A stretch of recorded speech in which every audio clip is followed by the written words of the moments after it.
Welcome to the fourth episode of a special Bothsides TV. It's special because you're going to have to see me sniffle through it. I apologize a little bit.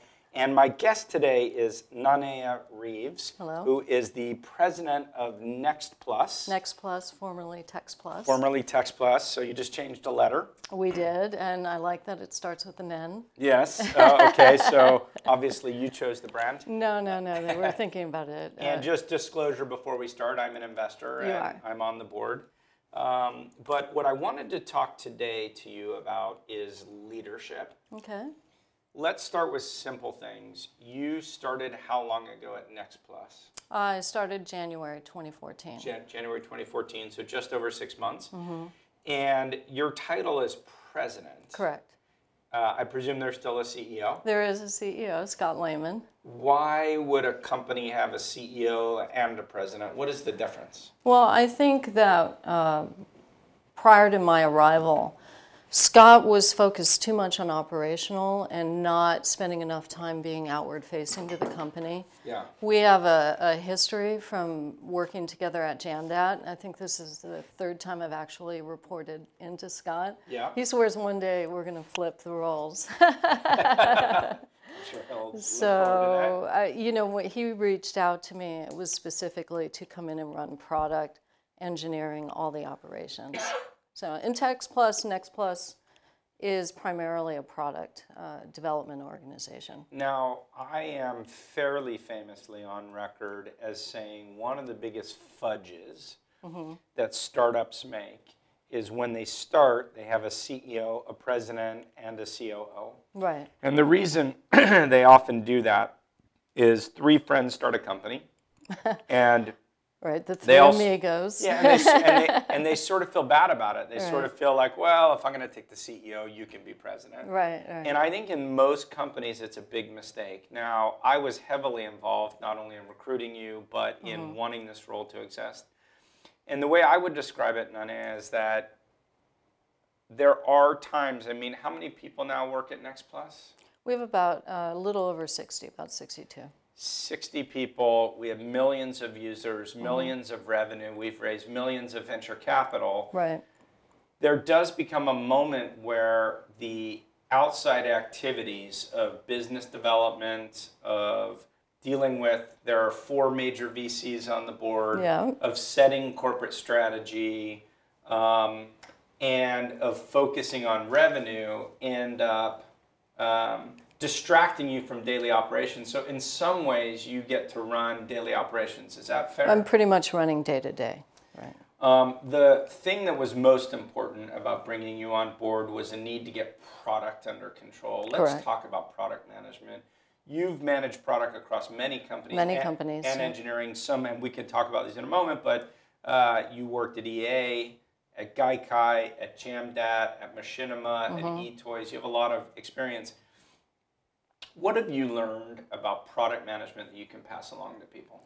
I think your decisions really need to be made first and foremost on what's going to be the best user experience. And I think ultimately, if you make that decision, it'll end up being a good business decision. I think where people get out of whack when they try to figure out what to make is if they're technically oriented, they'll base the what on the how and how they can get there. And I think oftentimes the user experience or the product itself will suffer. Right. Or you overlay too much of your own corporate business goals onto the product experience without enough consideration for, will somebody actually really want to use this product? How do you solve the issue about, first of all, having good customer feedback, so that you can use that in design, but also the belief that the most trailblazing product people of our era are defining the product that needs to exist rather than necessarily taking views from customers? Steve Jobs famously inventing the, let's say even the iPad, where most people, when it first came out, said it's just a big iPhone. You know? Right. Well, I'm not Steve Jobs, so I think there are very few. of him out there. I like to just get something up and running very quickly and start to collect feedback. So putting the data hooks in place to, if you think about it, it's a two-way conversation with the customer. And I've seen variants with real data coming in based on how people go through your product and click path data versus what they'll even tell you in a focus group. Right. So you really have to have that balance of qualitative and quantitative data. Yep. And the best way to get it is to just launch something very quickly. So obviously, software development, you can do that. It sounds like you're a proponent of the lean startup. I am very much, yeah. Build a product, build in data hooks, measure things, and make decisions based on. Yep, and you can course correct along the way, right? So you can test your assumptions, validate them, but sometimes you'll get data back that might lead you to an even better idea. So David Sachs, who founded Genie and then Yammer, before that was the COO of PayPal, famously said this past week, he reminded everyone of the quote that a camel is a horse designed by committee.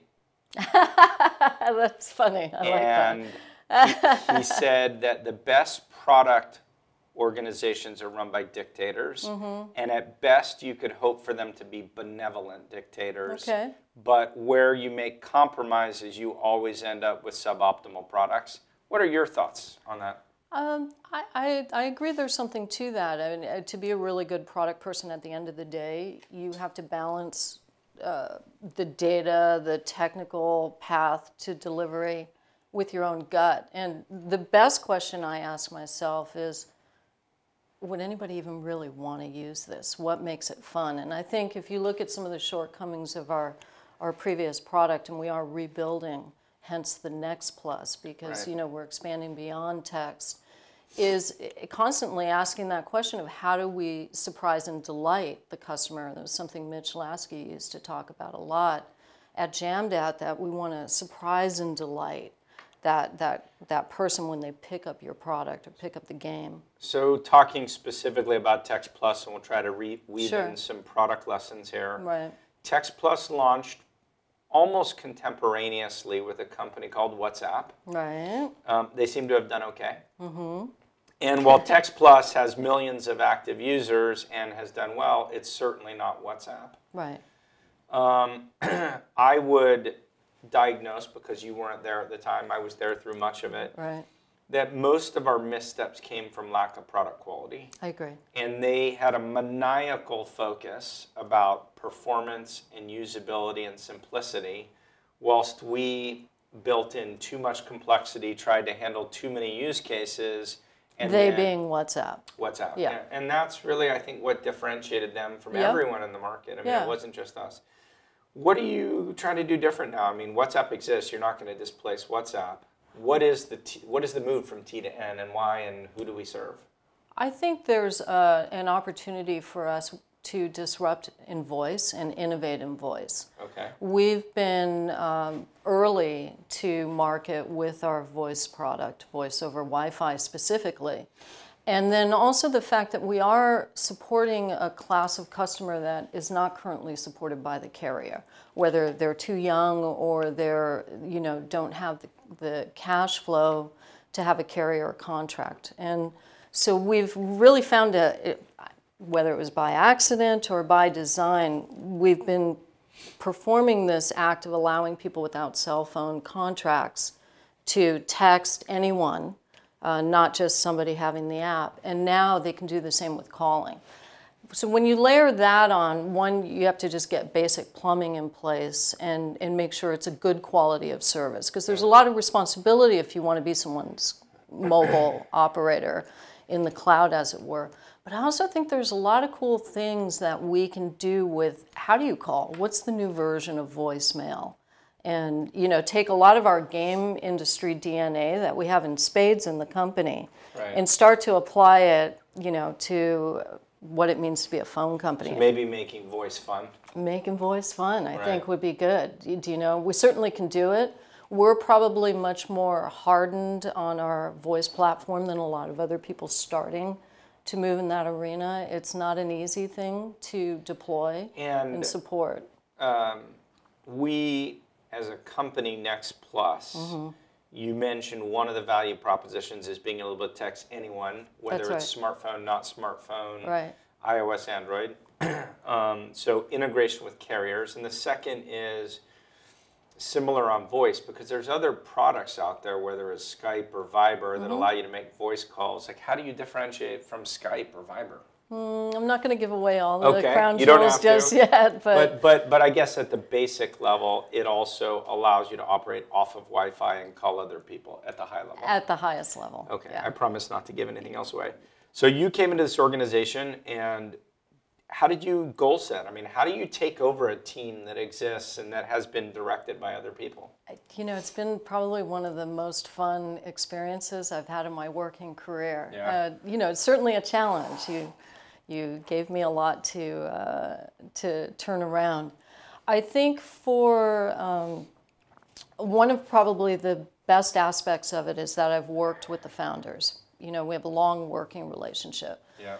So I got to jump in and I didn't have to build trust, you know, which normally would take maybe 90 to, 3 to 4 months to do that. Anybody, no matter what your track record is, entering into a new team.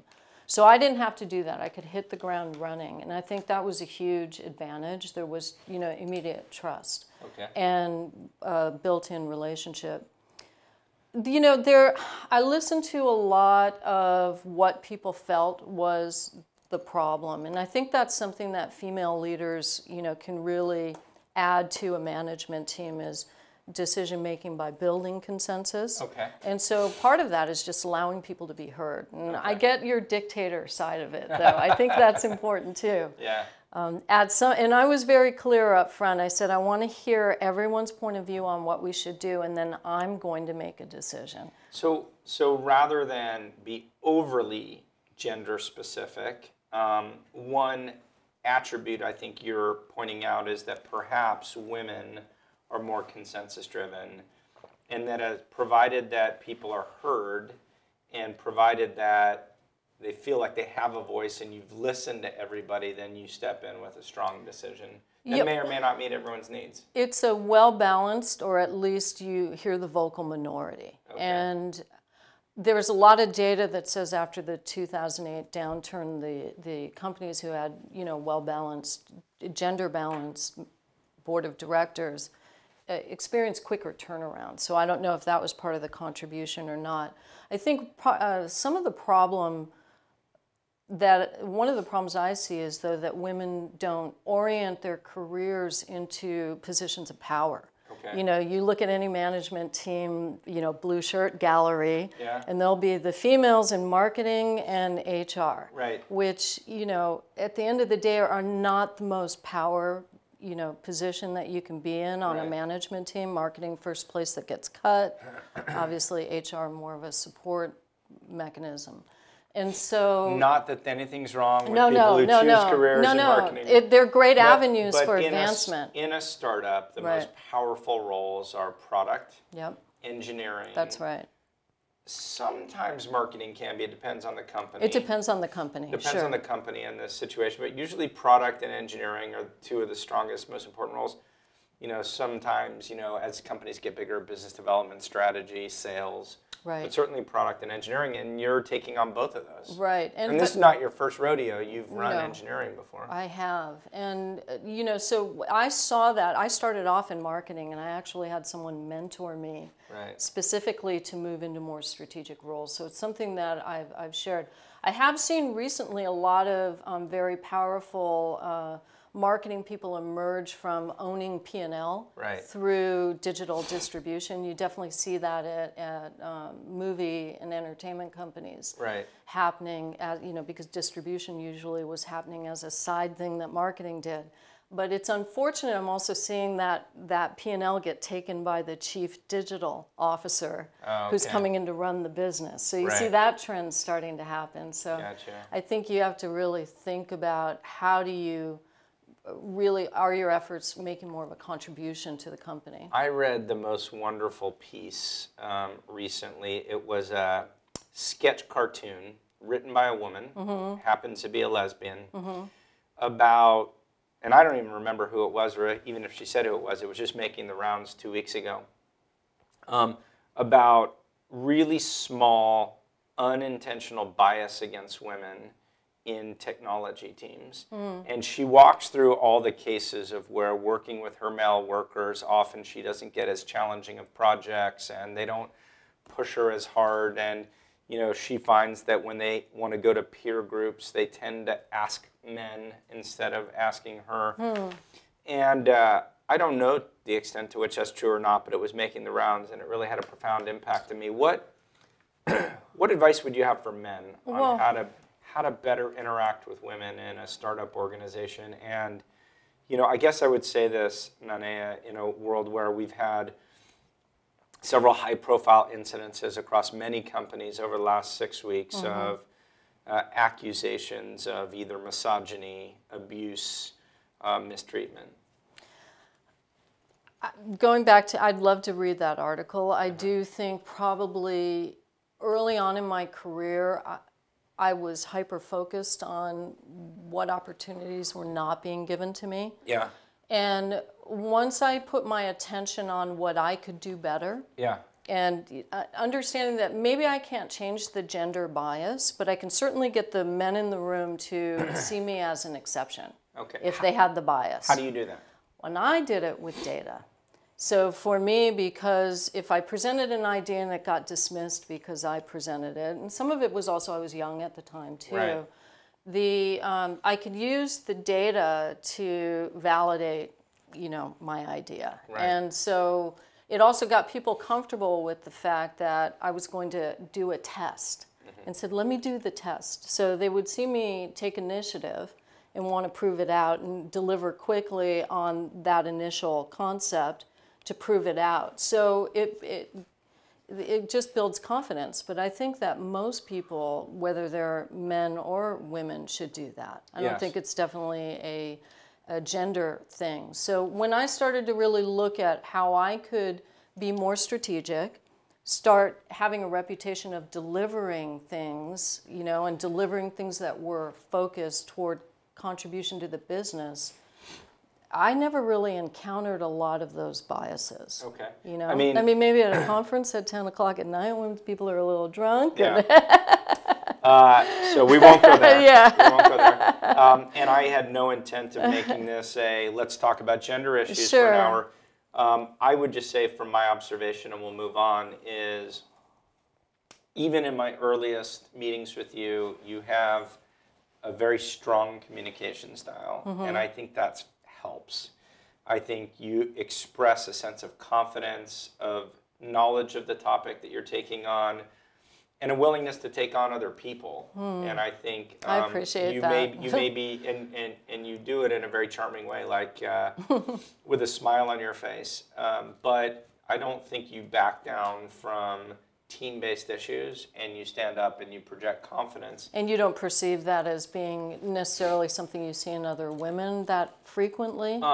Again, I don't want to be overly gender biased or specific, but I guess the traits most often associated with women is, let me say the bad traits associated with men that end up sometimes helping men. Being willing to be the loudest in the room. Yep. Being willing to take credit for lots of things, whether they had achieved it or not. Having very strong opinions, sometimes without the facts to support it, but being confident in their assertions and willingness to support it. I have always found men to be quicker to raise their hand and ask for pay increases and promotions and job titles. Most definitely. And I would say it this way, is men are more conflict-driven and women are more resolution-oriented. And I push absolutely every team I'm involved with to have gender balance. And I think both communication styles are incredibly important to have on your team. Yeah, I agree. And so I would just say that the if you want to get ahead, you've both got to ask for it, and you've got to take the openings when they come. and sometimes you have to, break eggs a little bit. Yeah, I agree. I've been taught how to lead and manage by men for the most part. So one of the things that I've tried to do is make sure I'm mentoring women. Yeah. With the same data points. And, really, I think probably the biggest shift for me was when I learned that if I played it like a game, and obviously the goal of any game is to win the game, and that you can love that, challenge, even of an opponent's move against you, and you go, God, they got me. Yeah. It's that relish of not taking it personally, and I learned that from playing video games. I have to tell you, and we'll come to video games, but that's a really important point, because I've often told as my advice, startup people, that you have to abstract yourself away from it being your life in a way. Right. And you almost have to treat it like a game. And here's what I mean is, you wake up with 6 weeks cash in the bank, and yet you're signing up new customers, you're projecting a strong face for all of your work colleagues. You kind of think investors aren't going to screw you and give you money. Right. And you can't just come in every day and wear your neuroses on your sleeve. Indeed. The only way I could exist was to abstract myself from it and say, this is all a game. I'm going to work my way through this, and I'm pretty sure I can level up. And maybe I'll land on Park Place and Boardwalk, and we can do a side deal. And if I have to, go to jail is probably a bad metaphor. But if free parking better. I don't know, if I get slimed and therefore I'm woozy for a moment, I'll just work through it. Well, and it's that leveling up. And, the thing, going back to the video game thing. Yeah. Part of Zach and I were just talking about this the other day. When you design, Zach Norman, one of the founders. Yeah, thank you, and Jamdat as well.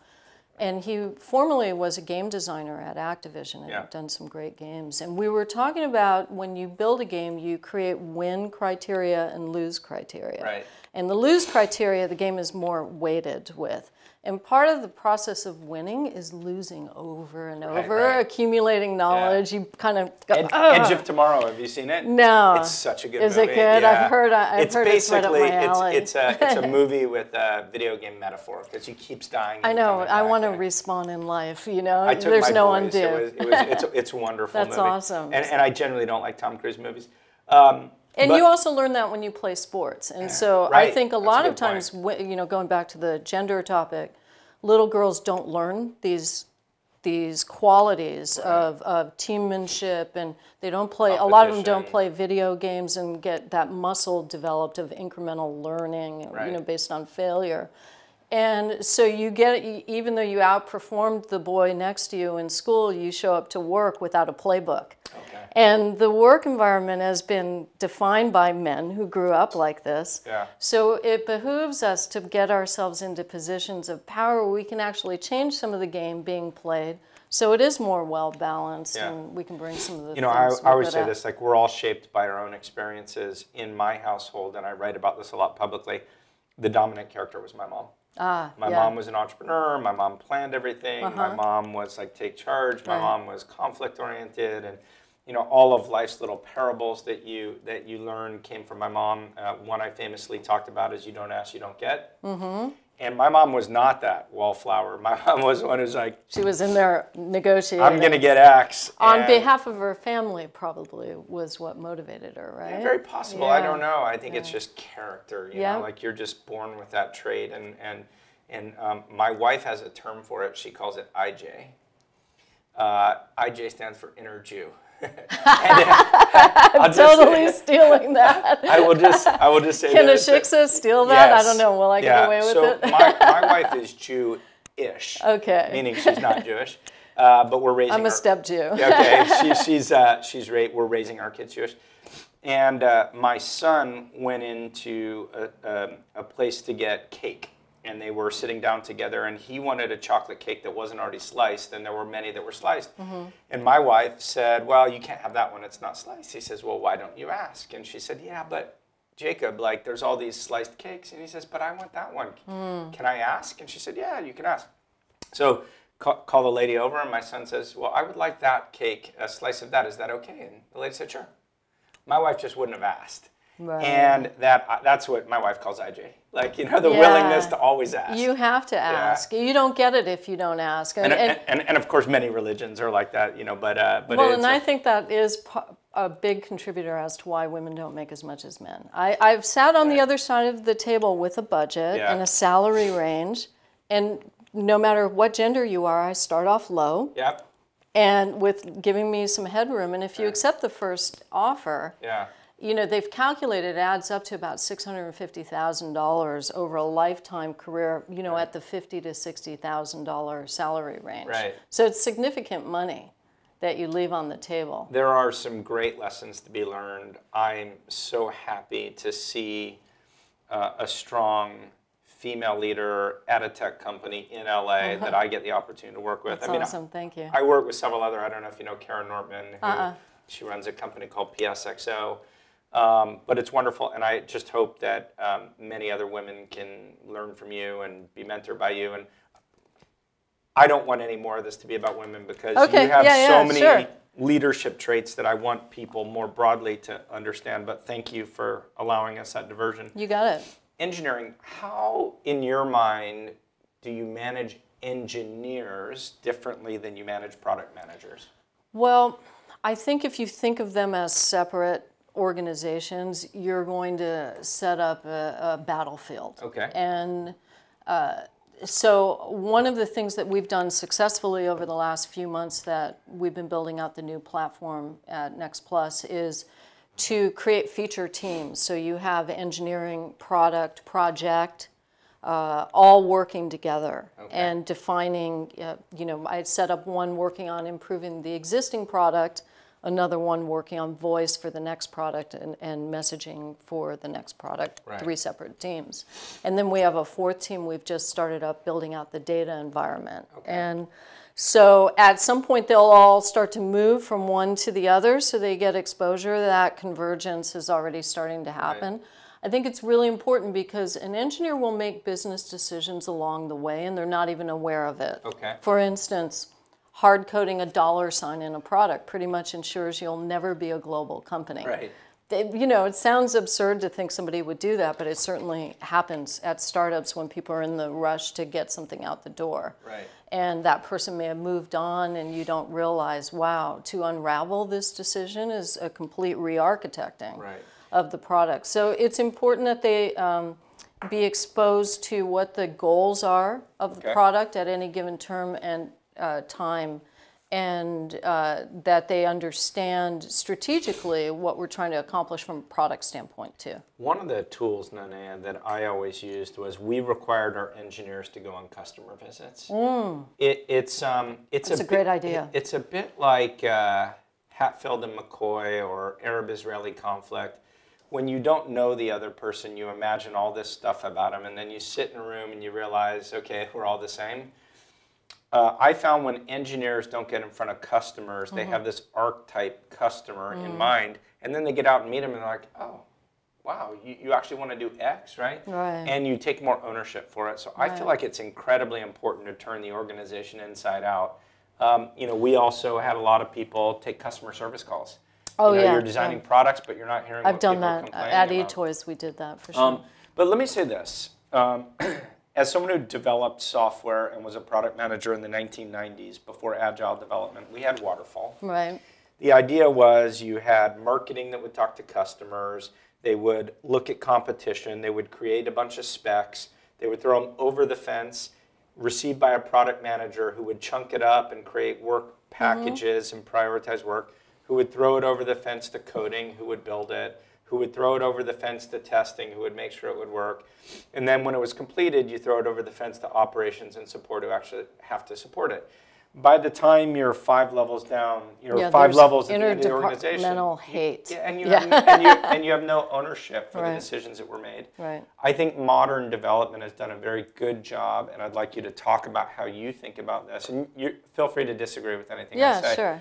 But modern software design, where you actually get even your tech ops team involved in product decisions you're making at the customer level. Yep. And as a group, they have to make group decisions that can be supported all the way throughout the process. Yeah, I think probably one of the worst team dynamics is that finger pointing that happens and the lack of willingness to take responsibility. So one of the things that I always do when I come in is say, I'm taking responsibility for the quality overall. And so if we fail, it's on me. Right. So that means they have an accountability to that, you know, to help me be successful, and all of us, obviously.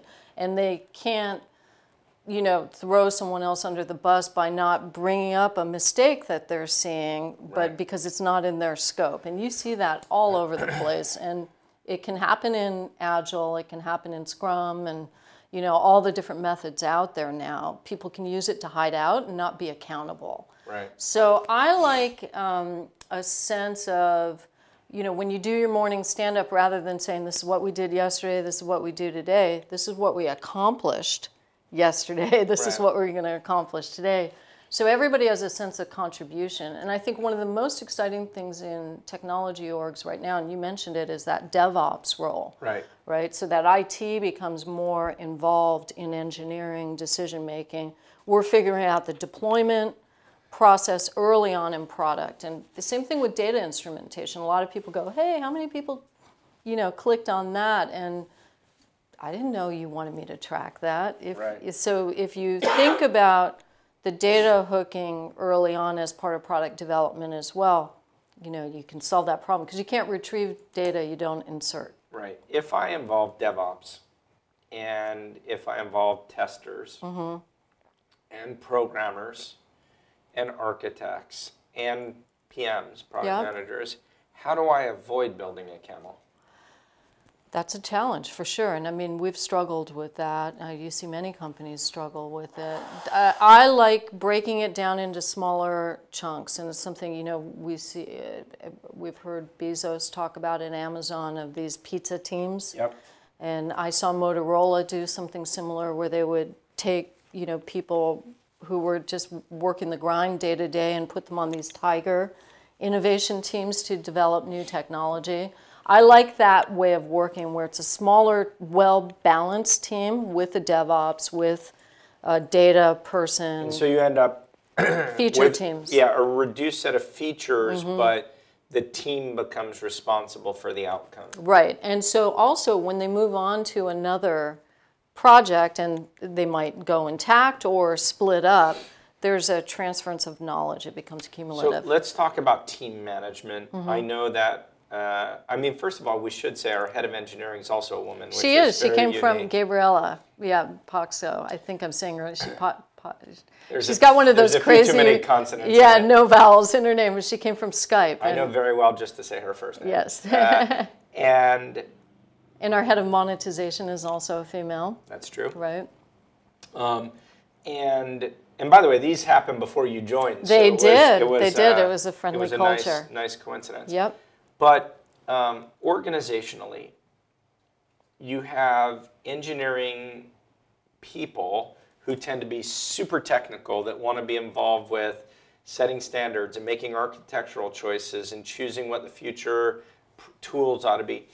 And oftentimes those people are not very good at people management. They're not good at scope management. They're not good at Gantt charts and prioritizations. And then you have those people who are very good at planning, who are technical, but they're not maybe going to figure out whether or not, you know, you ought to use the next latest tool. How do you think about the different team members and how to run an engineering team?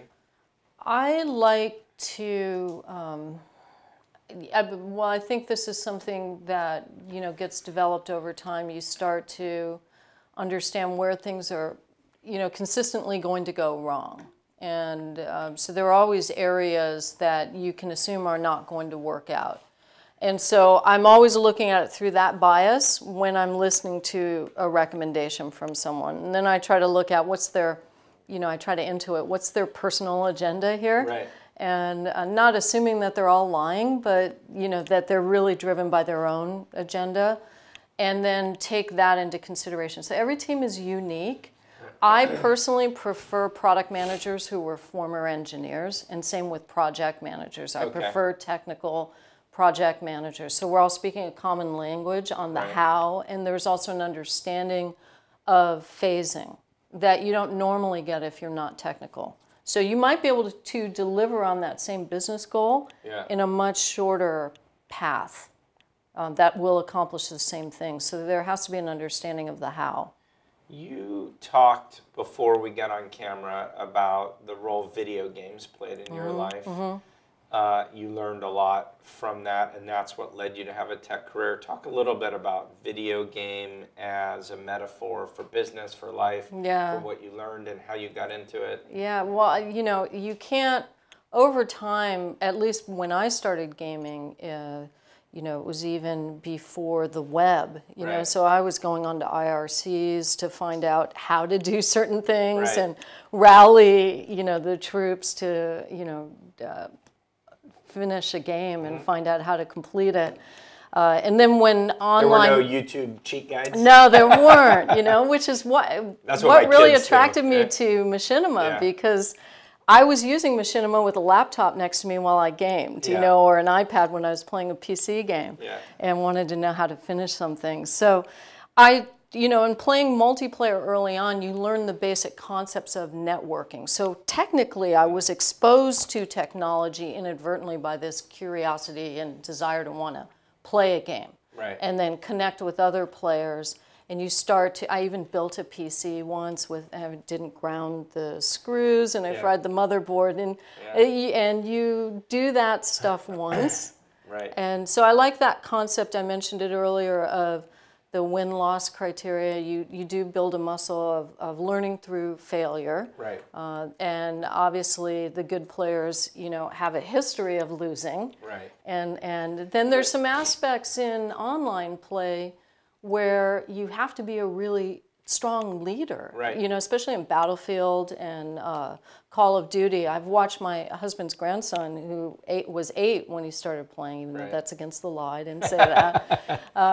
You meant 18. 18, right. But, you know, he's bossing around 40-year-olds on his squad, right? That's kind of nice.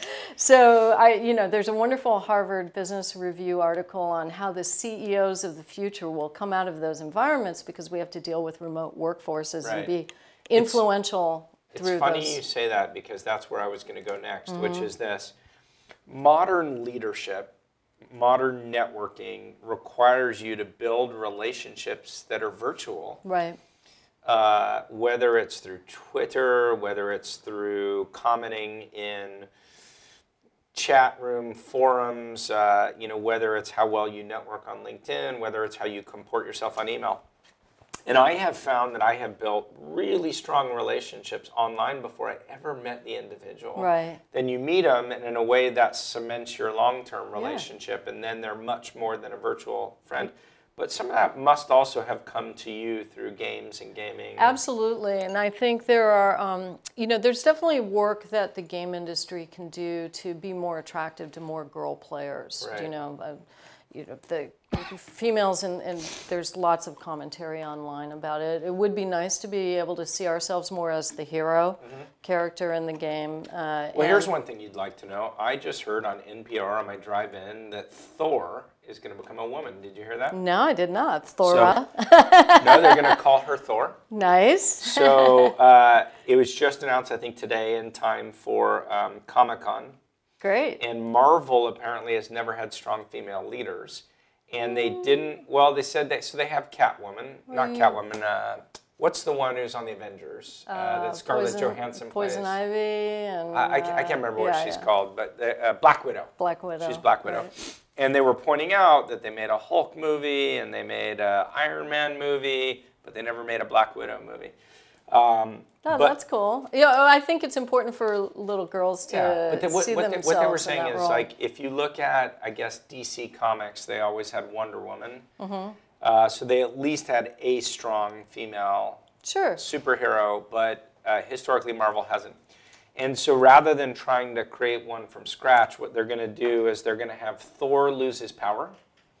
And I guess he's aging, or I don't know, maybe he gets some disease. And someone steps in. And he hands off the hammer or whatever it is, to a woman who becomes Thor going forward. Oh, and they that's just cool. I announced like it. that. I just heard it on the way in today. And I think what their goal is because there's so much brand recognition with the character Thor, that they thought it was better to transition that to a woman than to try and create a new character from scratch. Right. Yeah, I like that. I think probably, though, the most valuable thing about playing video games in general is becoming mission-based. Right. And you get that sense of accomplishment. You get constant feedback on how you're doing. Right. So that metaphor, I think, can directly apply to business. And for me personally, the confidence, if I sit around and wait for the confidence to do something, I'm going to sit around doing nothing. Yeah. And so the action gives me the confidence on the other side. It's like, oh, that wasn't so bad. And it starts to build up. Another metaphor that I would give, Nanea, is that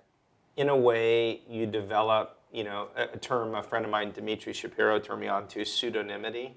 Yeah. Which is, it's not necessarily have to be Nanea Reeves when you're playing Call of Duty. That's a big part of it. It's the fantasy of it. And also allowing you to be yourself and test how to be yourself and how to interact with other people. Yep.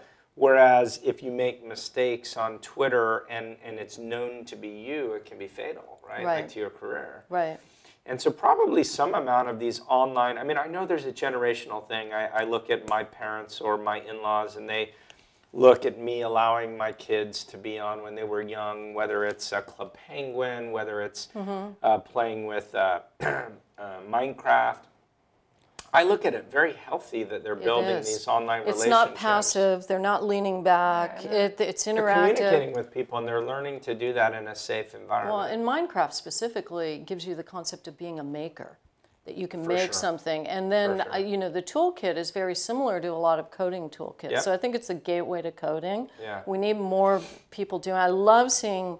have you ever seen Minecraft Dad? He played. You should look at it. I love seeing families, play it together. I have to say, just in case my wife watches this, that she actually set up the Minecraft server and she researched how to do it. I love that. Just because I don't want to take credit for it. When it was single player, it was very easy, and then he and his friends, my son's 8, they decided they all wanted to play in the same world together. So my wife was in charge of figuring out how to set up a Minecraft server. So see, we just talked about all the benefits of playing video games as opposed to all the hysteria the media goes through. She had to learn all that, right. and I thought that was good. Yeah. It was good that I didn't have to.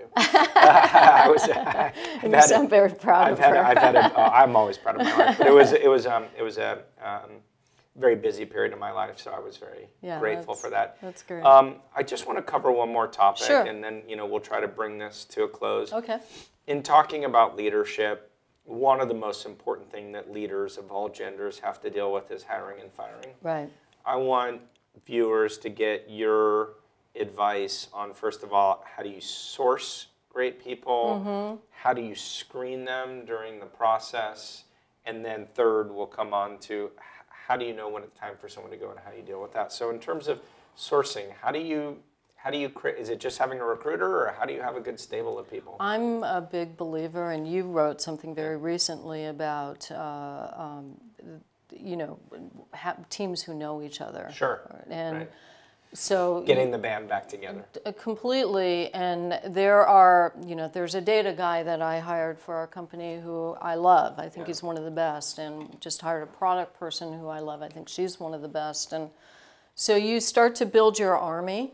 Your lieutenants, and I think that when they're available, bringing them on, it's definitely, for me at least, it eliminates some of the risk. Right. They're known entities, and so I think that's an important thing. Those relationships I treat like gold. Yeah. And I feel that way too about, the board members that I've developed relationships with over time. I hope we work Bosses. on 5 more companies I together hope so too. after TextPlus IPOs. And thank you.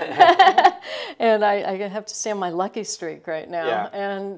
But I do think that to me is the most important. So when I meet people or I work with people and I identify someone like that, I really start to evolve our relationship and nurture it. Right. So because I know that I'm going to benefit from it downstream. I always tell people, and especially young people, the advice I give is not to live a transactional life. You absolutely have no idea that you're going to wake up one day and be in your 40s and relationships that you built when you were 23 end up becoming incredibly valuable if you treat people well, if you view all of this as a multi-game scenario, back to video games, that you're going to have to play it over, some amount of game theory that it's what works in venture capital. Part of your team. You can't screw other venture capitalists or entrepreneurs because 5 years from now, no one will work with you, and it kind of self-regulates. Right. But same is true on teams, treating people ethically and even in hard circumstances. And then you wake up and, you find out that they're either at a company you want to do business development with or in a role that would be valuable to you, or they join the band again. Right, exactly. So going to the second part of your question, when you think of the team as a whole or the system, I like to think of it, the company like the system, because it's got all these moving parts and gears. If something is not, one of the gears is broken, you really do have to take it out. And you can sprout, in using garden as a metaphor, you plant seedling, but there's a moment where you have to look at which ones are going to thrive, right, and take out the weaker ones because they'll choke the life out of the healthy ones. Right. And so that helps in the past, and I've been through many difficult, cycles throughout many different organizations and companies. Yep, reorgs and downsizing and responding to market conditions so you can survive and then restart. That has helped me not get too caught up into the people dynamic of it, to really think what's healthy for the whole of... How do you know when it's time for someone to go? Well, they'll usually tell you, in one loud way or another. Yeah. It's not necessarily I quit, but you can see the warning signs. Yeah, you can see the warning signs, and for me, it is not being a good team player, not being able to have cross-cutting interactions, from one department to another. That's going to build like a cancer. I'm going to give you a sports metaphor. Okay. Do you follow football at all, or no? It's so funny. I read everything by coaches, and I know nothing about sports. So I just read Phil Jackson's book. I quote John Wooden. I don't even know what he did, but I love his quotes. He was a badminton coach. Yeah, exactly. Of course, he was a famous coach of UCLA Bruins. Indeed. My team I support is the Philadelphia Eagles. It's a football team. Right. And we had one of the top wide receivers in the league. His name's Deshaun Jackson. And, at home, my boys wear Deshaun Jackson shirts. And they cut him. It was a new coach who came on. It's Chip Kelly. And everything that I've read about why they cut him is because he's not a team player. Right. And he's a brilliant jerk. Exactly. I'm nothing. I don't know anything about him, but I've heard that term used. I've never heard the term. Engineering. But it probably could describe him.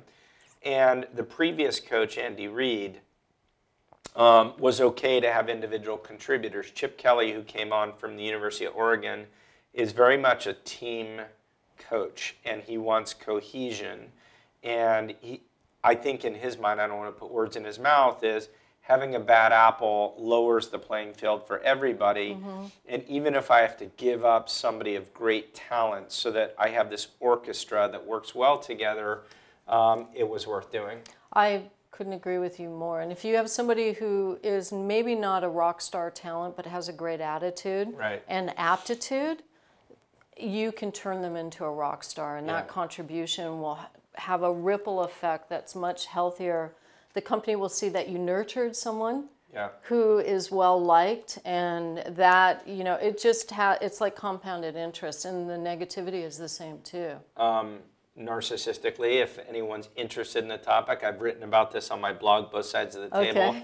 If you do a search on Both Sides of the Table for attitude and aptitude, I have an article about this.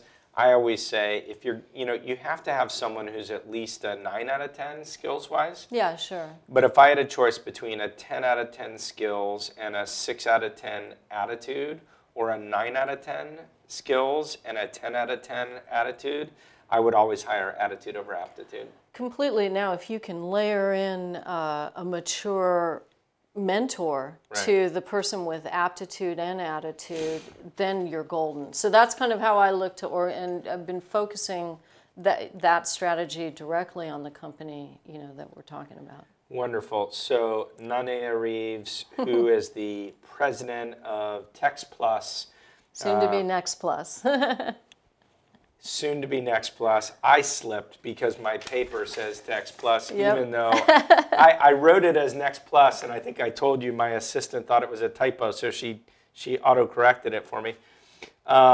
Soon to be Next Plus, focusing on voice, a strong leader of product and engineering across many organizations. Real pleasure to have you. Yeah, thank you so much, Mark. It means a lot to me that you asked me. Thank you. Thank you.